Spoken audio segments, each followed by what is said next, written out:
Well, how on earth do we dissect all of that's just happened? So firstly, it's currently 7:15 in the evening UK time, and both Mercedes protests against Max Verstappen and the results that stood at the checkered flag for the Abu Dhabi Grand Prix have been rejected. Ultimately, the first one with regards to overtaking under the safety car, that was a bit of a long shot just to get him a 5-second time penalty. That one really wasn't gonna sort of go anywhere. At least I never thought it was gonna go anywhere. However, the second one was a little bit more of a contentious point with regards to how the safety car at the very end of the race was brought in. Now, it is completely and utterly up to the race director's discretion to do one of two options with regards to ending a safety car. So option number one, when everyone is queued up behind the safety car with all of the lapped cars chucked in random orders, everybody in their train, the race director can choose to release the safety car at that point, and then everybody gets lapped after the safety car has been brought in. That doesn't really happen, and what they have tended to do more often is to allow the lapped cars to overtake and to get in front of the safety car and come back around and sort of rejoin it. The regulation states that they've got to rejoin the back of the queue, but that always takes a while. That takes like 3 or 4 laps. So normally they do 3/4 of a lap and then the safety car comes in the following lap. Now, in the instance of the Abu Dhabi Grand Prix, there were 8 lapped cars that needed to overtake the safety car. There were 5 between Lewis Hamilton and Max Verstappen. So these 5 blast on past, and then the safety car is called in, and then it comes in. They haven't allowed all 8 lapped cars to unlap themselves. They then haven't given an entire lap between unlapping themselves and bringing the safety car in. So it's really difficult to see any other option other than this was interfering with the race result. If they hadn't have done that, Hamilton would have won. But they did, and Verstappen ended up winning because he was on the soft compound of tyre at the safety car restart with Hamilton on 20-30 lap old tyres. But ultimately, the stewards have declared it didn't result in and interfere with the race, and we're here. Verstappen is the 2021 World Champion, whether people like it or not. Myself, it's an odd one. It's an odd one. Because ultimately, this isn't how a Formula 1 season should end. The last 2 races that we have had have been shambolic, to say the least. Utterly shambolic, to say the least.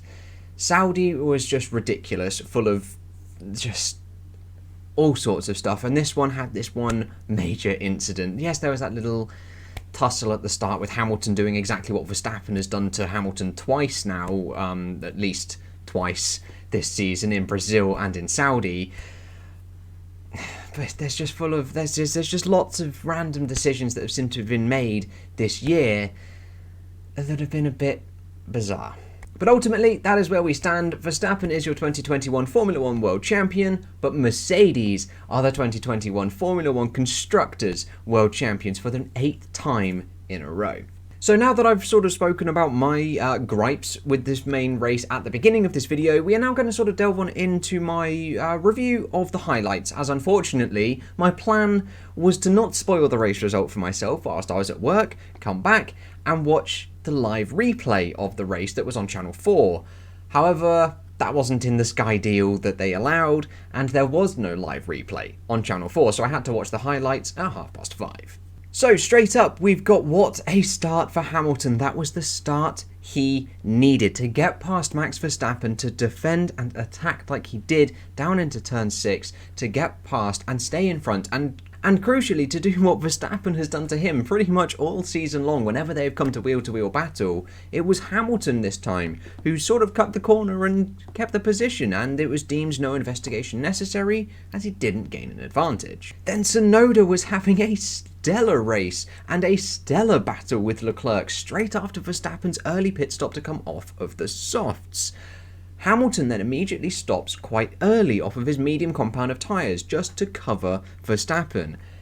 there's no real need to have done that. I feel they could have stayed out a lot longer on the medium tyres, but it was just in case anything crazy happened and they needed to cover Verstappen completely. Mercedes had this race under ultimate control. They were easily the quickest car on that field. Then that Perez defence of Lewis Hamilton was absolutely stellar for literally 2 laps, or a lap and a half. Ridiculous solid defence. Then yes, he held him up quite significantly as the 8-second gap after the 2 pit stops for the title contenders was reduced down to like a second and a half. But then the moment Hamilton got past Perez, it just stretched up and up and up and up. Mercedes had the better race car, and it was looking likely that it was going to finish like that. But then unfortunately, Kimi Räikkönen had a brake issue in his last race in Formula 1, his 349th career start, and he has a brake issue. Giovinazzi on the same lap then also retires, so heartbreak for the 2 Alfa Romeo drivers who won't be returning for next year as they both retire. Now that brings out a virtual safety car to recover Antonio Giovinazzi's car, with Hamilton staying out on his old hards and Max coming in for new softs, or used softs, relatively new softs. They had to try something in Red Bull's case. They couldn't just do the same as Hamilton. They didn't have the pace, and they knew that. They had to do something different, which is why they came in for a new set of softs. Then under the virtual safety car, Max closed around 3 seconds. Now this typically happens with pretty much every virtual safety car. It's supposed to stay the same, or the gaps are supposed to stay the same throughout the entire race, but they never really do. It always fluctuates, give or take 3 seconds in either driver's favour. And then it really did look like that was it. Verstappen had to close, I think it was 17 seconds in about 20 laps or so, and he closed it down by about 5 seconds, right up until Latifi's crash. So the gap was at 12 seconds with 5 laps to go. Mercedes had this under control, and then Latifi crashes. A full safety car comes out. Now, I've spoken at length at the start of this video regarding my thoughts on that safety car incident and the blatant interference from the race director, but ultimately it's up to the race director what he wants to do. Yes, there are the regulations that are in place, but it's up to the race director's discretion to do those. He has the ultimate control. Yes, in my opinion, he interfered quite blatantly with this race result, which is a big shame because that's really not how Formula 1 should have ended. We shouldn't have been waiting, 4 hours or so since the end of the race for a steward's hearing at the title-deciding Grand Prix. That shouldn't have been how it ended. Now, I have spoken quite at length regarding this situation, so I'm not going to talk about it too much more. What we will do is we will go over the Audience Prediction Championships for the last race of this 2021 Formula 1 season. We're going to be kicking this back off for 2022 as well, so keep your eyes peeled for some little choices that you could make in the coming months. But on screen now is the leaderboard for the Abu Dhabi Grand Prix. It is Elian who scores 17 out of 25 for the final race of the season, with the champion predictor Evan Darcy scoring 16. Arturo Salazar is close behind, scoring 15, with Joshua and Ket joint on 14. Then unfortunately, all the way down near the bottom of that list, you find myself on 7. I have had a massive dip in my predictions performances. They really haven't been good the past couple of races. But this means totaling up all of the results that have happened so far this season, we have a season's leaderboard that looks a little like this. Evan Darcy is the first person to breach the 300 point mark, with Arturo Salazar claiming P2 after being joint with Joe Bischoff for 2 straight races, who finishes on 270, just 4 behind Arturo. With Danielle B fending off a charge from Elliott by just 3 points to secure P4. Then we've got a Doctor Who channel 10 points behind that in P6 on 239. Hal 3 points behind that. Then Joshua and myself, with both Elian and Tom Sayer joining the 200 point club at the final round of this prediction season.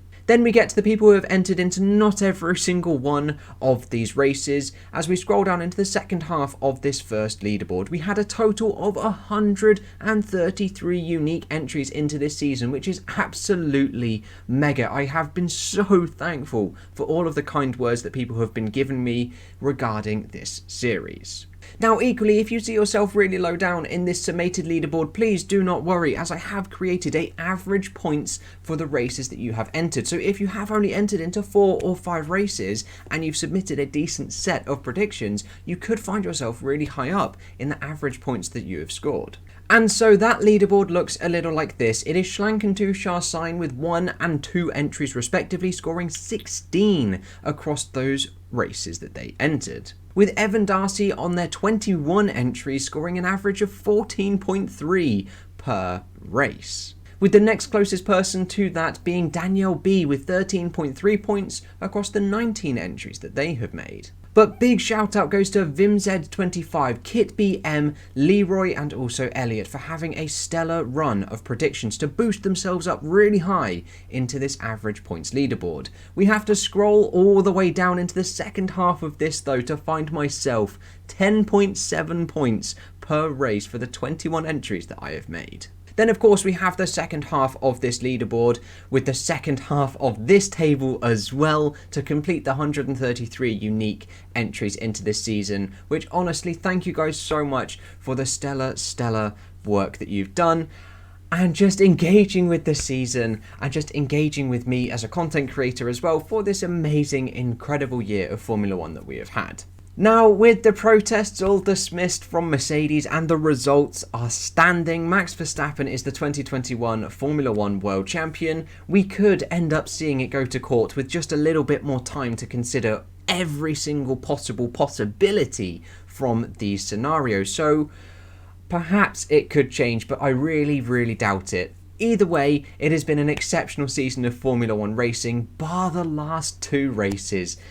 The last 2 races really did sort of put a little bit of a bitterness, a bit of taste into their mouth, which was a really big shame because it has been so enjoyable to watch Mercedes finally be matched. Yes, it took a deliberate targeted rule change to pull them down a couple of rungs and for Red Bull to catch up, but to finally have 2 different teams battling for both titles all the way to the finale has been incredible to see. It's something we haven't seen since 2012. And we just have to hope with the new regulations for 2022 around the corner that it continues, that we end up with more of these championship fights. Who knows, with Lewis Hamilton's 2 more years at Mercedes, he still could secure that 8th world title. Both drivers drove spectacularly this year, and it's going to be exceptional to see them do it once again next year. But that is all I've got for you today, guys. Please let me know down in the comments below what you thought of this review and also what you thought of the finale of this season. But thank you guys so much for watching. Remember to be respectful on social media. Not everyone is going to have the same opinion as yourself, but that doesn't mean you have to rip out their throats. And I'll catch you in the next episode with whatever and whenever I decide to make it. I'll see you guys then.